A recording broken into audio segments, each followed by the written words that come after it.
കൂടുതൽ വാർത്തകളും വീഡിയോകളും കാണാൻ ഈ ചാനൽ സബ്സ്ക്രൈബ് ചെയ്യുക. കൂടെ ബെൽ ബട്ടൺ അമർത്തുക. നമസ്കാരം. നിങ്ങൾ പ്രാർത്ഥിക്കുമ്പോൾ അത്ഭുതങ്ങൾ സംഭവിക്കുന്നു. സാധാരണ എല്ലാവരും പറയാറുണ്ട്, എന്തൊക്കെ പ്രാർത്ഥിച്ചിട്ടും ഒരു ഫലവും കിട്ടുന്നില്ല, എന്ത് പ്രാർത്ഥിച്ചാലും അതിന് എഗെയിൻസ്റ്റ് ആണ് ജീവിതത്തിൽ സംഭവിക്കുന്നത്, എന്താണ് പ്രാർത്ഥനയ്ക്കൊരു ഫലവും കിട്ടാത്തത്? കേൾക്കുമ്പോൾ തന്നെ എല്ലാവരും നിങ്ങൾക്ക് ഇഷ്ടമുള്ളതെന്ന് പറഞ്ഞാൽ ജ്യോതിഷത്തില് നിങ്ങളുടെ രാശിയോ നാളോ തലമോ ഒക്കെ പറയുമ്പോൾ എല്ലാവരും ആകാംക്ഷയോടെ അത് കേൾക്കും. 21 ദിവസം കൊണ്ട് പണം ഉണ്ടാക്കാം, 12 ദിവസം കൊണ്ട് നിങ്ങൾ തഴച്ച് സമ്പന്നനെ പോലെ വളരും. ഇതെല്ലാം കേൾക്കുമ്പോൾ എല്ലാവരും വളരെ ആകാംക്ഷയോടെ ആങ്സൈറ്റിയോടെ അതിലേക്ക് ചെന്ന് വീണ് കിടന്നത് പഠിച്ച് അത് ചെയ്യാൻ ശ്രമിക്കും. നമ്മൾ ഒരു കാര്യം മനസ്സിലാക്കുക, ജീവിതത്തിൽ ഇൻസ്റ്റന്റ് ആയിട്ട് എല്ലാ തലങ്ങളും എല്ലാ കാര്യങ്ങളും സംഭവിച്ചിരുന്നെങ്കിൽ നമ്മളെല്ലാവരും സമ്പന്നരായേനെ. ജീവിതത്തിൽ ഈ പറയുന്ന കാര്യങ്ങളെല്ലാം നമുക്ക് നേടാൻ സാധിച്ചിരുന്നെങ്കിൽ നമ്മൾ സമ്പന്നരാകുമായിരുന്നു. പക്ഷെ നമ്മളെ എല്ലാവരും ചെയ്യുന്നൊരു കാര്യമുണ്ട്, ശനി മാറ്റം, വ്യാഴമാറ്റം. ഇതെല്ലാം പറയുന്നെന്നാൽ അത് പ്രകൃതിയിലെ മാറ്റങ്ങളാണ്. നാം എല്ലാവരും ശനി മാറ്റം, വ്യാഴമാറ്റം ഇവയൊക്കെ മാറുന്നതും നല്ല സമയം വരുന്നതും പണക്കാരനാകുന്നതും ജാതകം നോക്കി എല്ലാം നോക്കിയിട്ട്, ഒരു ജാതകം നോക്കി ഒരു ജ്യോത്സ്യൻ പറഞ്ഞത് വിശ്വാസമില്ലാതെ അടുത്ത ജ്യോത്സ്യന്റെ അടുത്തേക്ക് പായുന്നു. നോക്കി നോക്കി നോക്കി ഓരോ ജ്യോത്സ്യന്മാരെ മാറി മാറി നോക്കുന്നു. ചില ആളുകൾ പറയാറുണ്ട്, ഞങ്ങൾ ജ്യോത്സ്യന്മാരുടെ അടുത്ത് പോയി ലക്ഷക്കണക്കിന് ഒരു വീട് പണിയാനുള്ള പൈസ മുടക്കി, പോയി പൈസ മുടക്കി ഞങ്ങൾ മടുത്തു, ഒരു ഉപകാരവും ഞങ്ങൾക്ക് ഇതുവരെ കിട്ടിയില്ല. ആരുടെ കുഴപ്പം കൊണ്ടാ? നമ്മുടെ കുഴപ്പം കൊണ്ട് തന്നെയാണ്. അപ്പോൾ ജാതകം നോക്കി നോക്കി ഓരോ ജ്യോത്സ്യന്റെ അടുത്തുനിന്ന് ഇങ്ങനെ പോയിക്കൊണ്ടിരിക്കും. കേരളത്തിൽ ആരൊക്കെയുണ്ടോ, എവിടെയൊക്കെയുണ്ടോ, എന്തൊക്കെയുണ്ടോ, എന്തെല്ലാമാണോ ചെയ്യേണ്ടത്. അങ്ങനെ അവസാനം പറയും, ഞാൻ പണം മുടക്കി മടുത്തു, ഒരു പ്രശ്നവും മാറിയിട്ടില്ല, ജ്യോത്സ്യന്മാര് പറ്റിച്ചു. ഇതൊക്കെയാണ് എല്ലാവരും പറയാ. എന്താ ഇങ്ങനെ? നമ്മൾ സ്വയം ചിന്തിച്ചിട്ടുണ്ടോ? എന്തുകൊണ്ടാണ് ഇങ്ങനെയൊക്കെ സംഭവിക്കുന്നത്? നിങ്ങളുടെ മനസ്സിന്റെ നിയന്ത്രണം, അതായത് നമ്മളുടെയൊക്കെ മനസ്സിന്റെ നിയന്ത്രണം, നമ്മൾ ഈ ചെയ്യുന്ന പ്രവൃത്തികളുടെയൊക്കെ നിയന്ത്രണം, ഇത് നമ്മുടെ കയ്യിൽ തന്നെയാണോ അതോ ഈശ്വരന്റെ കൈകളിലാണോ? ഒരു നിശ്ചിത ഉദ്ദേശം, ഇപ്പൊ നിങ്ങൾക്കൊരു നിശ്ചിത ഉദ്ദേശമുണ്ട്, അല്ലെങ്കിൽ അതിൻ്റെ ആവശ്യം, അതിനായിട്ട് മനസ്സിന്റെ 2 തലങ്ങളാണ് നമ്മുടെ മനസ്സിനെന്ന് നമുക്ക് ഒരുവിധമുള്ളവർക്കൊക്കെ അറിയാം. എങ്കിലും വീണ്ടും നമ്മൾ പറയുന്ന ബോധ മനസ്സും ഉപബോധ മനസ്സും അത് ഒരുപോലെ പരസ്പരം പ്രവർത്തിക്കുന്നതിനെയാണ് ശരിയായ പ്രാർത്ഥന എന്ന് പറയുന്നത്. ബോധ മനസ്സിൽ എന്തൊക്കെയോ വെച്ചുകൊണ്ട് നമ്മൾ വെറുതെ യാന്ത്രികമായിട്ട് പോയിട്ട് പ്രാർത്ഥിക്കുന്നത് ഒരു പ്രാർത്ഥനയല്ല. എല്ലാവരും പ്രാർത്ഥിക്കുന്ന യാന്ത്രികമായിട്ടുള്ള ഒരു പ്രാർത്ഥനയാണ്. വളരെ തിരക്ക്, അമ്പലങ്ങളിലൊക്കെ വളരെ തിരക്ക് പിടിച്ച് വളരെ ഭയങ്കരമായ തിരക്ക് ഇടിച്ചു കയറി എല്ലാവരും പ്രാർത്ഥിക്കും. പക്ഷെ അവിടെയൊന്നും ഉപബോധ മനസ്സിൽ നമ്മുടെ പ്രാർത്ഥനയ്ക്ക് ഫലം കിട്ടുന്നില്ല. ഉപബോധ മനസ്സിൽ വേറെ എന്തൊക്കെയാണ്. ബോധ മനസ്സ് പ്രാർത്ഥിക്കുന്നു, ഭഗവാനെ എൻ്റെ ദുരിതങ്ങളൊക്കെ മാറ്റിത്തരണേ എന്ന്. അങ്ങനെ പ്രാർത്ഥിക്കുമ്പോൾ നമ്മളുടെ ഉപബോധ മനസ്സിൽ കിടക്കുന്ന നമ്മുടെ പഴയ ദുരിതങ്ങളും നമ്മുടെ എന്താ പറയുക കഷ്ടപ്പാടുകളും ദാരിദ്ര്യങ്ങളും ദുഃഖങ്ങളും എല്ലാം ഇങ്ങനെ തേട്ടി വരുന്നുണ്ടാവാം. അപ്പോൾ നമ്മളെ ബോധ മനസ്സും ഉപബോധ മനസ്സും ഒരുപോലെ ചേർന്ന് പരസ്പരം ബന്ധപ്പെട്ട് പ്രവർത്തിക്കുകയും പ്രാർത്ഥിക്കുകയും ചെയ്യുന്നതിനെയാണ് ശരിയായ രീതിയിൽ നമ്മൾ പ്രാർത്ഥന എന്ന് പറയുന്നത്. ഇത്തരത്തിൽ പ്രാർത്ഥിക്കുമ്പോഴാണ് മിറാക്കിളുകൾ സംഭവിക്കുന്നത്. അല്ലാതെ നമ്മൾ രണ്ട് തലത്തിൽ, ബോധ മനസ്സ് ഉപബോധ മനസ്സും രണ്ട് തലത്തിൽ നിന്നുകൊണ്ട് പ്രാർത്ഥിക്കുമ്പോൾ ഒരു മിറാക്കിളും നമ്മുടെ ജീവിതത്തിൽ സംഭവിക്കില്ല. അപ്പോൾ ആദ്യം നമ്മൾ ചെയ്യേണ്ടതെന്ന് വെച്ച് കഴിഞ്ഞാൽ, നമ്മൾ ജാതകം എടുത്തുകൊണ്ടും മറ്റതെടുത്തുകൊണ്ടും മറിച്ചതെടുത്തുകൊണ്ടും ഓരോ തലത്തിലേക്കും പരാക്രമം പിടിച്ച് ഓടുന്നതിനേക്കാളും നല്ലത് ഒരിടത്ത് ചെന്ന് നമ്മളിലൊരു കാര്യം അറിഞ്ഞാൽ, ഇതിനേക്കാൾ കുറച്ചുകൂടെ കാര്യങ്ങൾ, എനിക്ക് പ്രശ്നങ്ങൾ ഉണ്ടെന്നറിയാൻ വേണ്ടി പോകുന്ന ആളുകളുണ്ട്. ജ്യോത്സ്യന്റെ അടുത്ത് എനിക്കിപ്പോൾ നമ്മൾ കുറച്ച് പ്രശ്നമേ പറഞ്ഞുള്ളൂ, ഉടനെ എല്ലാവരും പറയും എനിക്ക് കൈവശമുണ്ട്, അതുണ്ട്, ഇതുണ്ട്, ആഭിചാരമുണ്ട്, കൂടോത്രമുണ്ട്, ഇതൊക്കെ പറഞ്ഞുകൊണ്ട് അടുത്ത ജ്യോത്സ്യന്റെ അടുത്ത് പോയി എന്തിനാ കുറേ പ്രശ്നങ്ങളുണ്ടെന്ന്. ഈ പ്രശ്നങ്ങളെല്ലാം കൂടെ നമ്മുടെ ഉപബോധ മനസ്സിലേക്ക് അങ്ങോട്ട് കയറ്റും. ഉപബോധ മനസ്സിലേക്ക് കയറ്റി കഴിഞ്ഞിട്ട് അതിങ്ങനെ പുറത്തേക്ക് ഇങ്ങനെ തേട്ടി വരും, ഒമിറ്റ് ചെയ്യാൻ പാകത്തിന്. എന്നിട്ട് തലയിൽ വെച്ചുകൊണ്ടാണ് നമ്മൾ പ്രാർത്ഥിക്കുന്നത്. നമുക്ക് തീർച്ചയായിട്ടും എന്താണ്, ആ പ്രാർത്ഥനയ്ക്ക് ഒരു ഫലവും കിട്ടില്ല. അപ്പോൾ പ്രാർത്ഥന ശരിയായ രീതിയിലാണെങ്കിൽ, മിറാക്കിളുകൾ നമ്മുടെ ലൈഫിൽ സംഭവിക്കണമെങ്കിൽ നമ്മൾ ബോധ മനസ്സും ഉപബോധ മനസ്സും ചേർന്ന് നമ്മൾ പ്രാർത്ഥിക്കണം. നിങ്ങളിലുള്ള അനന്തമായ ശക്തി, അതാണ് ഉപബോധ മനസ്സിലുണ്ട്, അനന്തമായ ശക്തിയുടെ പ്രവർത്തനത്തെ വേണ്ട വിധത്തിൽ കൈകാര്യം ചെയ്യുന്നതിനുള്ള വഴി നമ്മൾ പഠിക്കുക.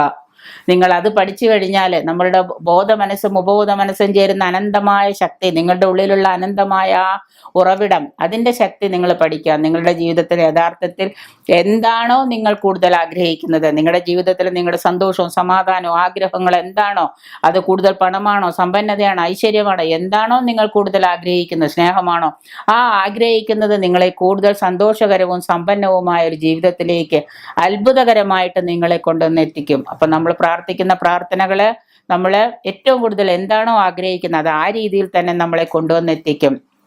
നിങ്ങൾക്ക് ഫലപ്രദമായിട്ട് പ്രാർത്ഥിക്കാൻ അറിയാമോ? ഇനി അടുത്ത ചോദ്യം അതാണ്, നമ്മൾക്ക് ഫലപ്രദമായിട്ട് നിങ്ങൾക്ക് പ്രാർത്ഥിക്കാൻ അറിയാമോ?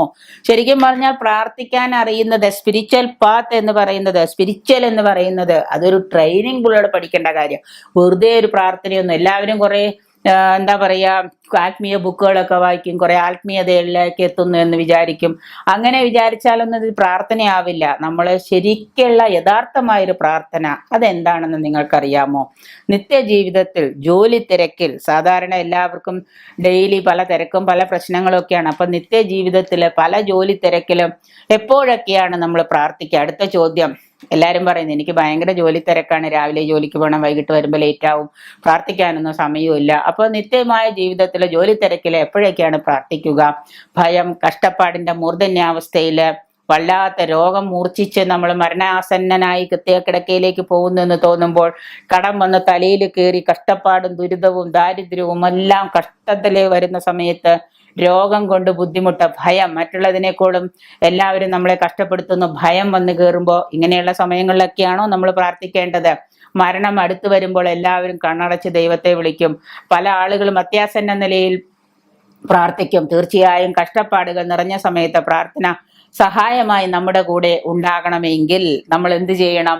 ദൈവത്തെയോ അല്ലെങ്കിൽ പ്രാർത്ഥനയോ നേരത്തെ നമ്മൾ കണക്കിലെടുത്തിട്ടുണ്ടാവണം. നേരത്തെ നമ്മൾ പ്രാർത്ഥന നമ്മളുടെ കൂടെ തന്നെ കൊണ്ടു നടക്കുകയാണെങ്കിൽ ഈ പറയുന്ന സമയത്ത് നമ്മൾ പ്രാർത്ഥിക്കുമ്പോൾ നമുക്ക് പ്രാർത്ഥനയ്ക്ക് ഒരു ഫലം കിട്ടും. അപ്പോൾ പറയാറുണ്ടല്ലോ, സമ്പത്ത് കാലത്ത് ദൈവത്ത് വെച്ചാൽ ആപത്ത് കാലത്ത് കാപത്ത് തിന്നാം എന്ന് പണ്ട് പഴമക്കാര് പറയുന്ന ഒരു ചൊല്ല് പോലെ, പണ്ടൊരു നല്ല കാലത്ത് നമ്മൾ ദൈവത്തെ വിളിക്കുകയും പ്രാർത്ഥിക്കുകയൊക്കെ ചെയ്താൽ തീർച്ചയായിട്ടും നമ്മളോടൊപ്പം എന്തുണ്ടാവും? പ്രാർത്ഥനയുടെ ശക്തി നമ്മളോടൊപ്പം അത്യാസന്ന നിലയിൽ കിടക്കുമ്പോഴും രോഗാതുരിതനായി കിടക്കുമ്പോഴും കഷ്ടപ്പാടിലും ദാരിദ്ര്യത്തിലും നമ്മുടെ കൂടെ പ്രാർത്ഥനയുടെ ശക്തി ഉണ്ടാവും. അപ്പോൾ പ്രാർത്ഥിക്കുമ്പോൾ നമ്മൾ എന്താണ്? നമ്മുടെ കൂടെ പ്രാർത്ഥനയുണ്ട് എന്ന് തോന്നൽ എപ്പോഴും ഉണ്ടായിരിക്കണം.